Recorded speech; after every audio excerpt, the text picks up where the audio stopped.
안녕하세요. 귀로 듣는 자주인의 독서 교양 백권대학의 송세비입니다. 오늘 2021년 10월 10일, 현재 시각은 4시 25분이 되었습니다. 10월에 긴 연휴가 2주째 이어지고 있네요. 직장 다니시는 분은 아주 좋으시겠습니다. 가을날 연휴 마음껏 즐기시길 바라면서 저는 오늘의 제 할 일을 하도록 하겠습니다. 시작해 볼게요. 김갑수 역사 에세이 미래를 위한 과거. 진보란 무엇일까? 진보란 내가 역사를 좋게 만들 수 있다는 신념을 가지고 노력하는 것이 진보이다. 제가 지난주에는 발전시킬 수 있다는 이라고 읽었더라고요. 나이가 드니까 순간 단어가 헷갈릴 때가 있습니다. 양해 바랍니다. 제6장 빛과 얼룩 우리의 항쟁사. 방금 제가 번호를 매기면서 쭉 한번 봤더니 우리의 항쟁사가 아주 길더라고요. 이 점이 우리의 정체성을 말해주는 것 같아서 좋기도 하지만 조금 아프기도 한 그런 느낌이었습니다. 시작할게요. 55. 을사늑약과 민충전공. 러일 전쟁은 1904년 춘군기에 시작되었다. 일본은 여순항에 정박해 있는 러시아 함대를 공격했다. 대한제국은 허울뿐인 영세 중립을 표방하고 있었다. 제국주의 일본은 한국의 조정을 협박하여 이른바 한일의정서라는 것을 체결하였다. 그러므로 일본은 한국에서 군사기지를 임의로 사용할 수 있게 되었다. 나아가 일본은 그해 8월 제1차 한일협약을 강행했다. 이로써 한국은 사사건건 일본이 임명한 고문들의 간섭을 받게 되었다. 을사년 7, 8, 9월은 대한제국의 멸망이 브레이크도 없이 가속된 계절이었다. 을사년 7월에 제국주의 미국은 러일 전쟁에서 이기고 있는 일본에 자진해서 선물을 주었다. 그것에는 일본으로 하여금 한국에서의 정치적 우월권을 인정한다는 내용이 담겨 있었다. 우리는 필리핀을 먹고 있을 테니 너희들은 한반도를 독식하라는 것이었다. 이것은 미국인 테프트와 일본인 카스라 사이에 맺어진 음습한 밀약이었다. 을사년 8월에 영국은 이른바 영일동맹이란 것으로 일본과 야합했다. 9월에는 러시아와 일본 사이에 포츠머스 조약이 맺어져서 일본은 한국에서 우려낼 수 있는 거의 모든 이권을 러시아로부터 넘겨받았다. 구미열강의 보증과 러시아의 기권을 얻어낸 일본이 급기야 한국 침탈의 야욕을 노골적으로 드러낸 가장 결정적인 사건은 을사늑약의 체결이었다. 그해 11월 18일에 체결된 이 조약으로서 이제 한국 정부는 국제적인 성격을 띠는 어떠한 조약도 타국과 맺을 수 없게 되었다. 또한 일본 정부는 한국의 황제 밑에 통감을 두어 모든 내정을 감독하게 하였다. 외교권의 박탈은 사실상의 주권 상실을 의미했다. 그리고 통감부의 설치는 통치권의 찬탈과 같은 것이었다. 을사늑약의 체결 소식이 전해지자 한국인들은 슬퍼하거나 분격하였다. 그리고 조약을 체결한 5명의 매국 대신을 규탄했다.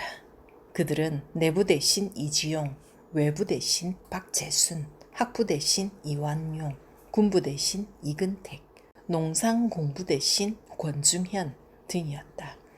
포도대장 출신 참정 대신 한규설은 끝까지 반대했다가 파면당한다. 육군부장 시종묵관장 민영화는 의정 대신 조병세, 특진관 이근영과 함께 대궐로 들어가 오적의 처단과 조약의 폐기를 청원하였다. 마침 방방곡곡에서 유림들의 상소가 쇄도하고 있던 터였다. 민영화는 상소인의 대표인 소수를 자임하여 하루도 거르지 않고 상소를 올렸다. 그는 황제의 재가와 참정 대신의 인준이 없는 조약은 원천 무효이고 개인의 영달을 위해 조약에 서명한 적신들은 처단되어야 한다고 주장했다. 일본 공사 하야시와 내부 대신 이지용은 민영환 등을 기소했다. 민영환은 이튿날 새벽 고등재판소 평리원에 소환, 구금되었다.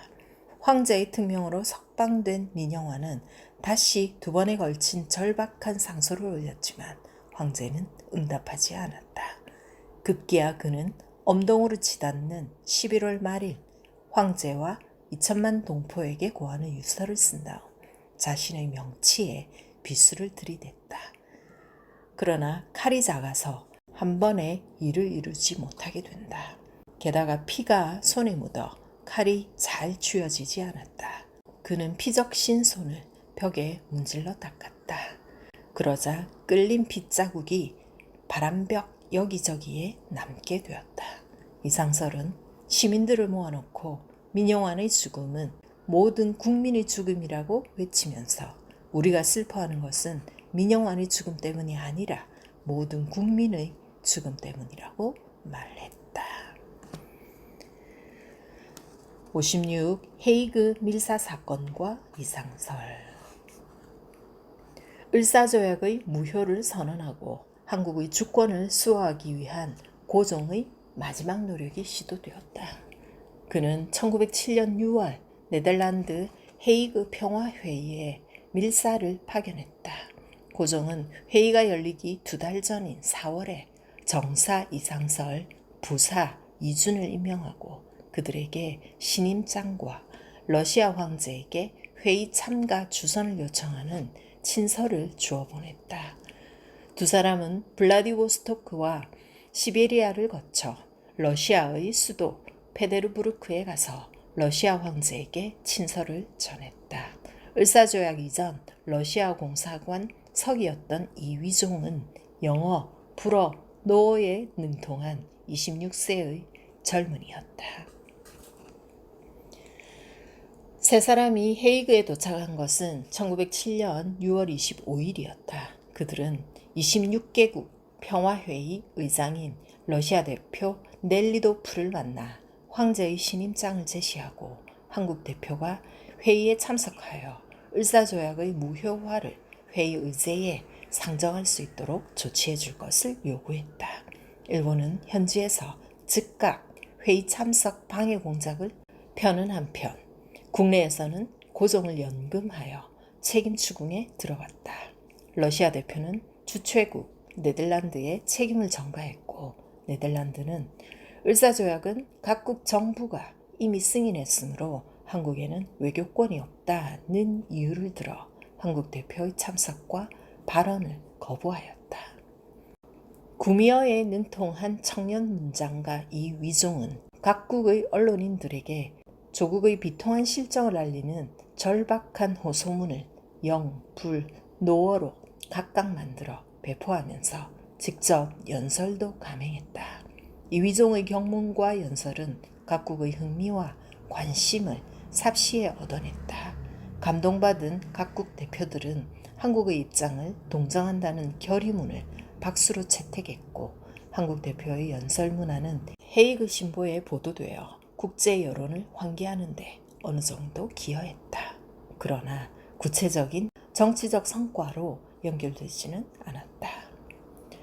한편 일본 통감부는 골석 재판을 열어 이상설에게 사형을, 이준과 이위종에게 종신징역을 선고했다. 부사 이준은 지병과 화병이 겹쳐 현지에서 분사하고 말았다.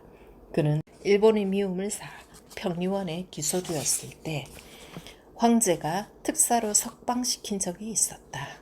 민영왕과 비슷한 경우였다. 그리고 죽음으로 특사에 보답한 점도 민영왕과 같았다. 이역만리에 이준을 묻으며 이상설과 이휘종은 눈물을 뿌렸다. 그들은 다시는 조국 땅을 밟지 못하고 평생 망명 생활을 하며 독립운동에 가담하게 된다. 57. 이토 히로부미와 안중근. 이토 히로부미는 빈농의 아들로 출생하여 하급 무사의 양자로 성장했다.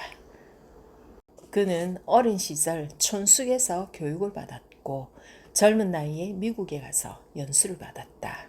그의 출세욕과 업적욕은 끝이 없었다. 그는 한성에 동양척식 주식회사를 설립한 것으로 한국 병탄 작업은 완료되었다고 여겼는지 한국의 사법권을 빼앗는 각서 체결은 후임 통감 소은의 RSK에게 맡기고 해외로 눈을 돌렸다. 1909년 그는 러시아 재무상 코코프체프와 회담하기 위해 전용 열차에 몸을 실었다. 그는 본국의 유력한 차기 총리 대신이었다. 운요호 사건을 유발하여 강화도 조약을 맺게 함으로써 닫혀 있었던 조선의 문호를 연 것도 그였다. 그러고 보니 조선 병탄은 자초지종 그의 업적이었다. 이토는 좋게 말해 학구파였다. 그는 일본 학자들을 불러 조선의 규장각 서고를 조사시켰다. 그러고는 고대부터 조선 말에 이르기까지 한일 관계를 기록한 책들을 출연했다. 그는 규장각 폭서 목록이라는 것을 만들어 수많은 귀중본들을 동경 제대로 옮겨 연구하도록 했다. 하지만 그는 곧 닥칠 자신의 죽음은 가상조차도 못했다. 대일본 제국 조선 통감의 전용 열차가 기적을 울리며 하얼빈 역내로 들어섰다. 일장기와 러시아 국기가 바람 타는 꽃밭처럼 요동쳤고 군악대의 밴드 소리가 무지개처럼 퍼져올랐다. 초겨울 일본 군대 원수의 제복에는 유달리 금장단추가 많은 듯했다. 그는 빨간 머플러에 감색 가죽 부츠를 신고 있었다. 이토 히로부미는 정숙한 자세로 천천히 발을 옮겼다. 러시아 군대의 사열을 받기 위해서였다. 그의 옆으로는 러시아 재무상이 있었고 그의 뒤로는 하얼빈 총영사와 국내 대신 비서관 그리고 유력 기업인들이 따르고 있었다. 사열이 거의 끝나갈 무렵이었다. 웬 일본인인 듯한 사람 하나가 환영 군중의 틈새를 비집고 나오는 것이 보였다.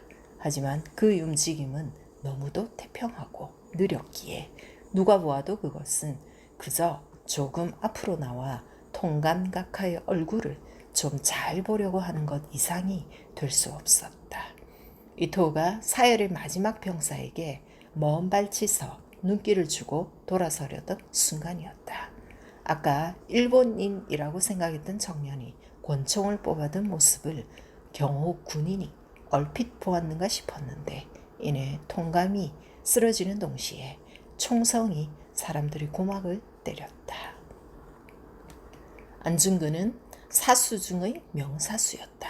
그의 총알은 통감의 급소에 명중했다. 또한 안중근의 침착성과 기민성은 도저히 사람의 것이라고 믿어지지 않을 정도였다. 그는 소용돌이 중에도 3번씩이나 방아쇠를 더 당겨 통감의 급사를 확인했음은 물론 3명의 수행 관리에게까지 중상을 입혔다. 그는 러시아 관리와 군인들에게는 잠깐 놀라게 했을 뿐 아무런 해를 입히지 않았다. 총을 내던진 안중근은 환히 웃더니 대한제국 만세를 외치고는 러시아 헌병의 수갑에 두 손을 디밀었다. 산은 가리고 물은 날이어서 구름도 처참하여 쉬지 못한다.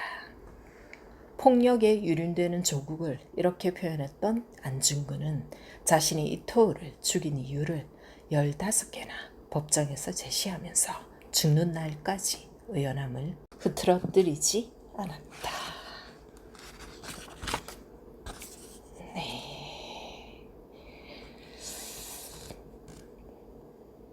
우리의 항쟁 역사는 다음 주에 또 계속 되겠습니다.